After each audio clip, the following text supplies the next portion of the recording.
In the heart of Georgia lie a county and town named for two historic heroes of battle. Israel Putnam, who fought in the Revolutionary War, and General William Eaton, who pursued pirates in the early 1800s, are the namesakes of Putnam County and the city of Edenton.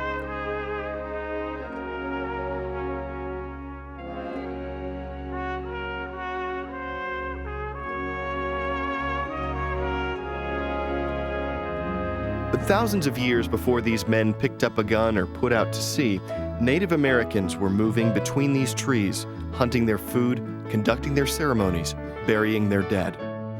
And two separate effigies, built out of rock in the shape of birds, remain as proof on two of the highest points in Putnam County.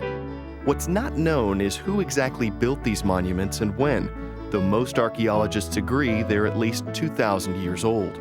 What is known is that the history they've seen defines more than a people. It's a thread in the fabric of a nation, woven ages before it was composed of 50 states. The mounds known as Rock Hawk and Rock Eagle are believed to be the only structures of their kind east of the Mississippi River. Rock Hawk, the lesser-known effigy, measures 132 feet from wingtip to wingtip and just over 100 feet from its head to its forked tail. It's made up of cream-colored milky quartz rocks, some of which are so big that archaeologists believe they were dragged there using deer skins.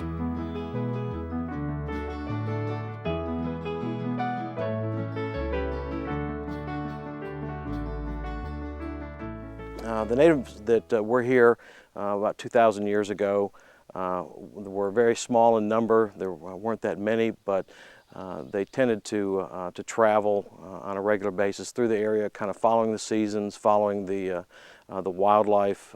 They liked this area because there were a lot of streams and tributaries that were good sources for not only fish, but the wildlife itself. Over the years, the natives would end up being more and more a kind of a permanent settlement in this area. You'd see much more sedentary lifestyles in some of the native tribes.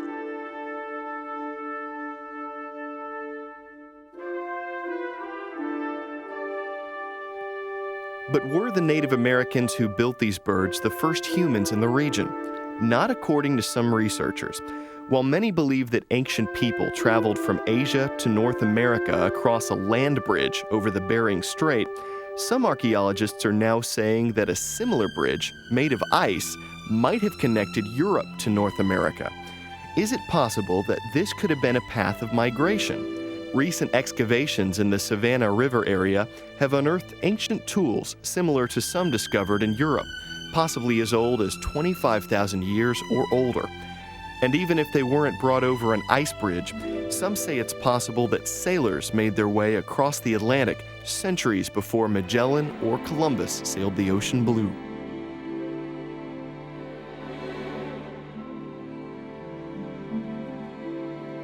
Known archaeological sites near Rock Hawk are more than 10,000 years old, so it might have been the descendants of these ancient travelers who built the effigy. There's a lot of questions that are asked about these mounds and why they were built, and that we'll never know all the answers, but I think it does intrigue people. The hawk appears as though it's flying southeast. Rock Eagle, meanwhile, faces east, its body appearing to fly northeast. Both structures appear from the underside, like they'd look if they were flying in the sky above you. But you'll notice the eagle is more clearly defined, with the surrounding grounds manicured and mowed. This is because it was restored under a Works Progress Administration project initiated by President Roosevelt in the 1930s. There's some controversy as to whether the hawk should be given the same treatment. While many are in favor of restoration, some archaeologists believe it should be preserved exactly as it is, without a stone turned.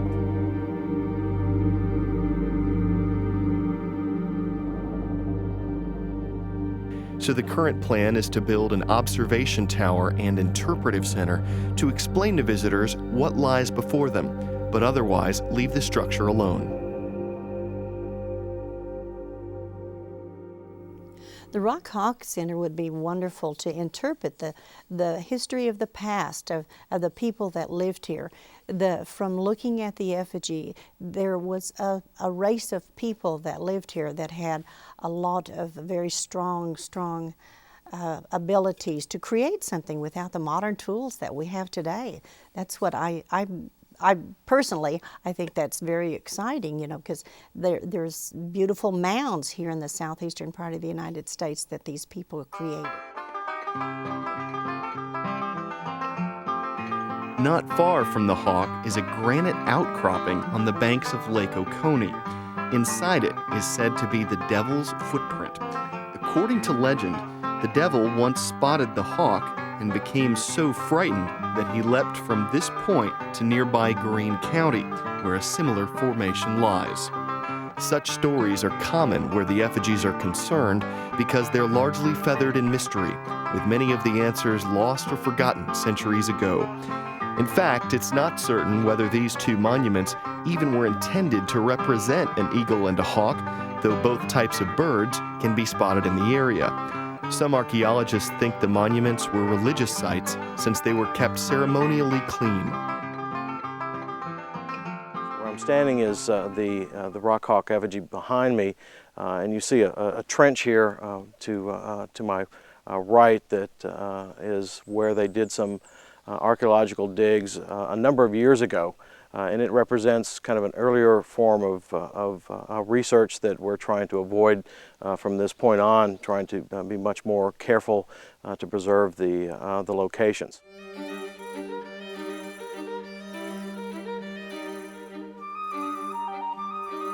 But what was noteworthy about the trenches is what they don't reveal: artifacts. That indicates the birds were some distance away from villages. It's also possible the effigies were totems. The eagle and the hawk could have been the guiding birds of prophecy for the tribes that built them.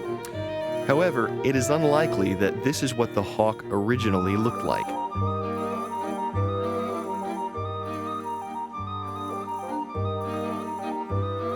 Well, the size of the rock hawk effigy is declined over the years since the Smithsonian Institute took the first measurements in 1877.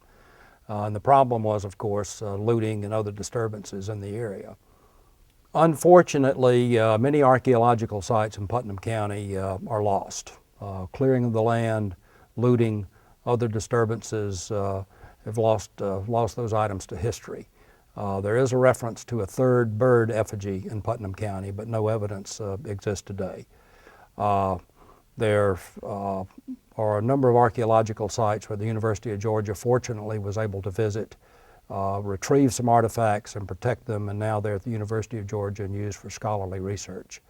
Interestingly enough, one item found in the general vicinity of the effigy was a pipe with an eagle head on it.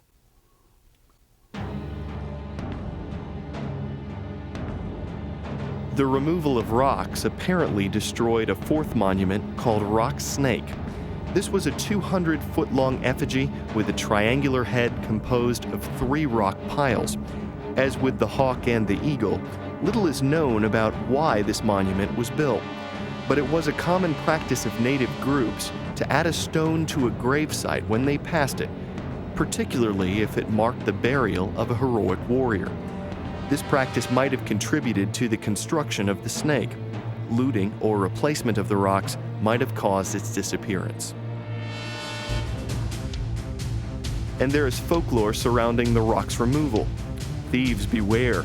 One legend suggests that settlers who took them to mark a path to the nearby Oconee River were stricken with sickness or death. But it was inevitable that the hawk and eagle effigies would be found. They both lie close to a path once known as the Okfuskee Trail, which is now the historic Piedmont Scenic Byway.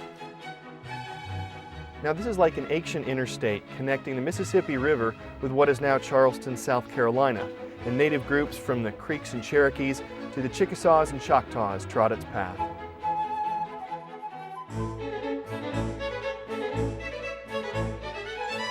Most prevalent in this area were the Creeks, though their descendants and some historians believe the tribe settled here after the monuments were built. The Creeks occupied much of the land in present-day Georgia and Alabama and were experts in farming. Every year, they celebrated an event called the Green Corn Ceremony, when the first fruits of the season were enjoyed. It was a festival of forgiveness as well as celebration. Crimes and wrongdoings were absolved, with murder being the one exception.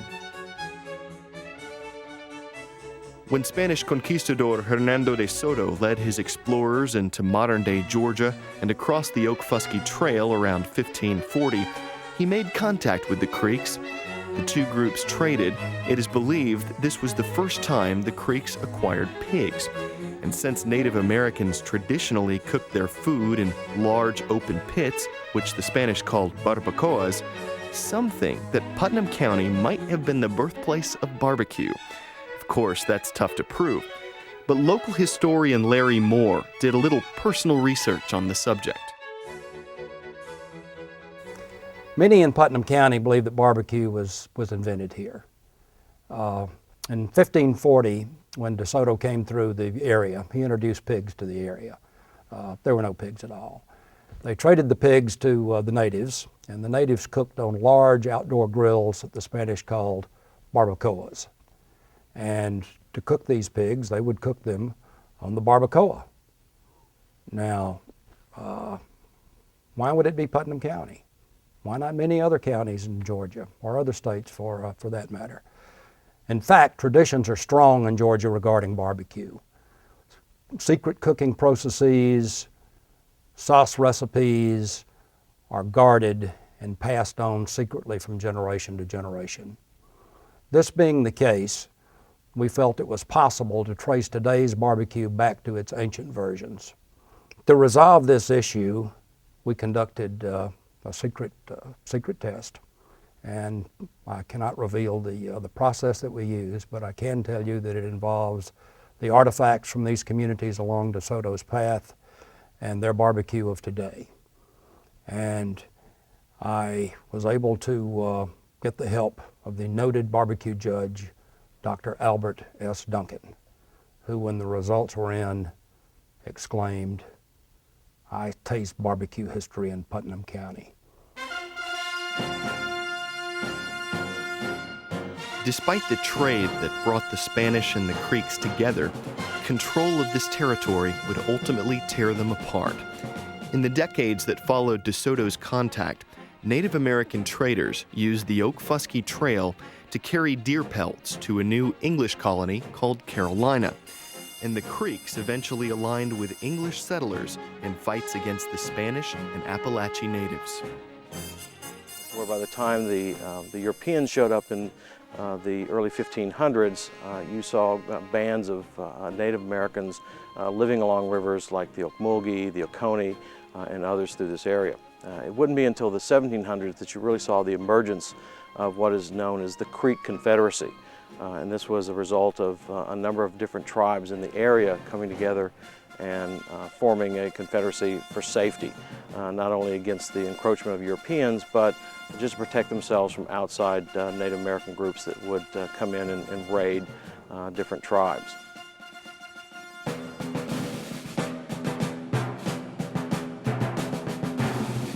What followed were war, raids, and acts on both sides that were unforgivable by the standards of the Green Corn Ceremony. Through all of it, the Okfuskee Trail remained. It was used by warring natives and Europeans. It was traveled by refugees of the Revolutionary War.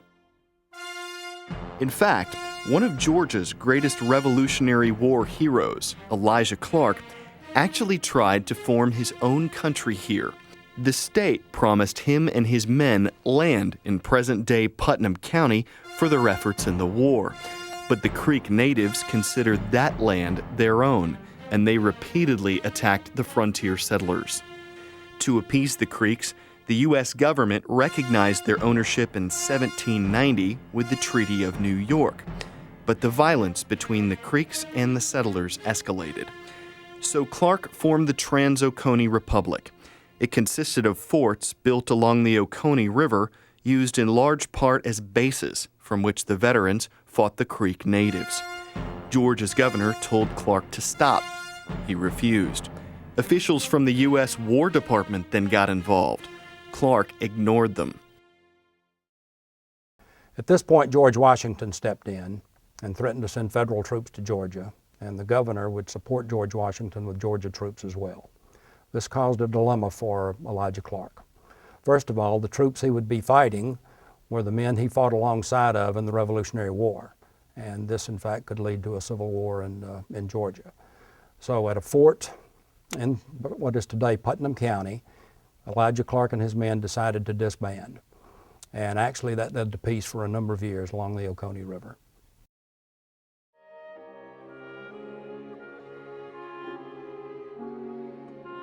For a short time afterward, relations between the settlers and the Creeks improved. The U.S. and Georgia governments gave the Native Americans seeds to plant and the tools to plant them. And the Treaty of Fort Wilkinson in 1803 gave settlers access to land west of the Oconee. But the days of relative peace were numbered. It soon became part of Georgia's Democratic Party platform to remove the Creek Nation from the state. And this grim goal was ultimately achieved through corruption and violence. Settlement of the land continued and counties were established. Such a county is Putnam. It was in 1807 that this place was marked on the map. The town of Eatonton would be founded a year later, and though the hoofprints and wagon ruts have long since vanished, historic buildings remain. Believed to be one of, if not the oldest of these, is a church located on a scenic loop of the Byway. Crooked Creek Primitive Baptist Church, as the marker reads, was organized in 1807, 24 years after the Revolutionary War and 54 years before the Civil War. Just down the street is Tornwald Plantation, where Joel Chandler Harris sharpened his skills as a writer.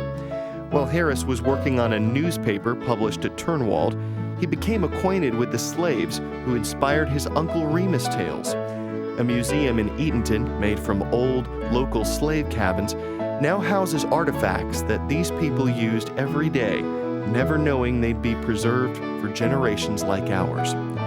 Visitors to the site are greeted by a familiar friend named Brer Rabbit. He also claims a space in front of Eatonton's historic courthouse, which dominates the town square. And within walking distance are homes that young men once left behind to fight in the Civil War. When their enemy, General Sherman, marched through Putnam on his way to the sea, he left the homes standing, though factories, barns, mills, and cotton gins were burned to the ground. And it wouldn't be until 2 decades later that prosperity returned to Eatonton, riding the rails of a new line that joined Atlanta and Augusta. It also helped that an agricultural scientist named Benjamin W. Hunt brought his Jersey cows to Putnam County. His local industry is credited with growing Putnam into the dairy capital of Georgia, revitalizing the county's economy, despite the ghost said to have haunted his home, Panola Hall. The house dates back to 1854. The story goes that a woman named Sylvia, who lived here, fell in love with a young man who fought in the war between the states. News of his death led to hers. Sylvia reportedly committed suicide by leaping from this balcony, and some believe she walks these halls to this day, waiting for and mourning her lost love.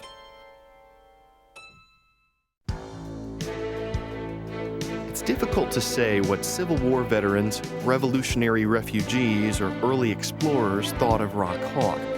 The preservation of monuments like it is a more popular idea today. Early settlers of Putnam County who knew about the hawk might have dismissed it as an old Indian ceremonial ground. Children who weren't put to work might have come here and set free their imaginations. It doesn't seem too far off to imagine a Georgian Huck Finn hiding out somewhere nearby on guard against make-believe marauders.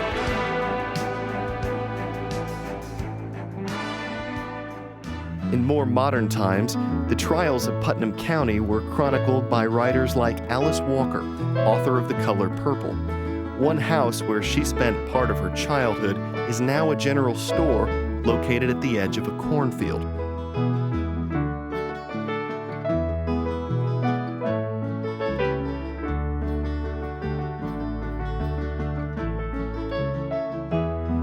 In planning Putnam County's bicentennial celebration, Historians took into account everything from the relatively recent writings of Miss Walker to the ancient lure of the rock effigies. You could say the history that whispers between these homes and pines is an echo of what is set in stone nearby. And that is what Larry Moore hopes visitors will see.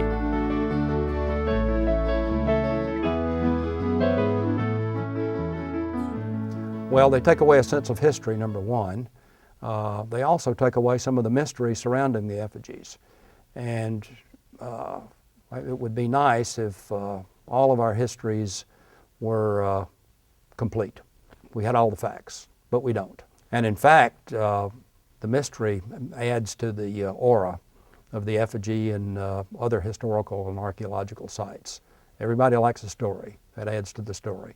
It adds to the folklore. Unfortunately, in many cases, we don't know the difference in the folklore and history. Well, what I believe that it is important because it is preserving some of the imprint that we had here in the southeastern part of the United States. And I'm very proud that the state of Georgia is trying to take care of that and preserve that. Today, the hawk and the eagle serve as educational landmarks as much as archaeological ones, with tens of thousands of people visiting each year.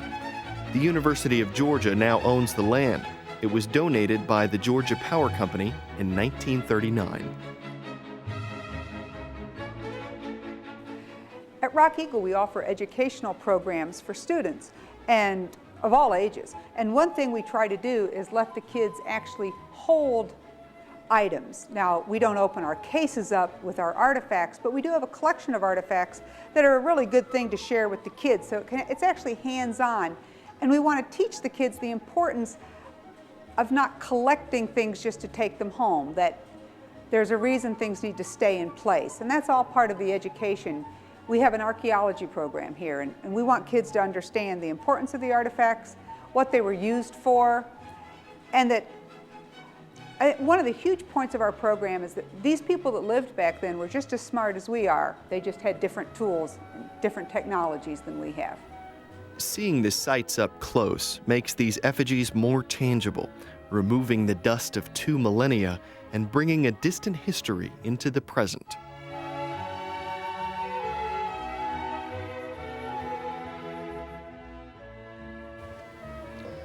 Makes one want to ask questions and study more to find out why these mounds were built, and preserve them for future generations to look back and try to understand more about how our society has advanced to where we are today.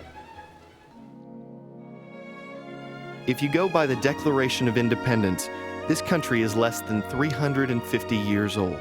And yet it's home to monuments centuries older than Europe's great cathedrals or some of China's distinguished dynasties. Thanks to the University of Georgia and the work of historians and preservationists, these effigies will remain. They'll continue telling their stories of generations past to generations to come. They'll continue to soar the hills of Putnam County long after our footprints, like those of their builders, have disappeared.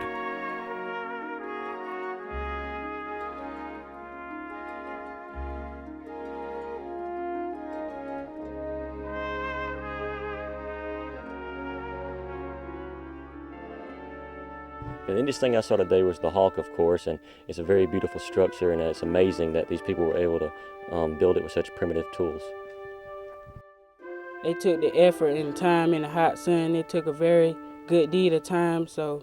It's like an honor for my teachers to be able to pick me to come out here and see this beautiful, the structure that the natives have made that nobody knows anything about it that much, and that like they made this with their bare hands and stuff, and it's really special. I'm surprised how, because of the geographic area and the landform around here, how they could build a structure like this. If we go out and try to do something like that, we'll complain and stuff about it's hot, I'm tired and stuff like that. Georgia is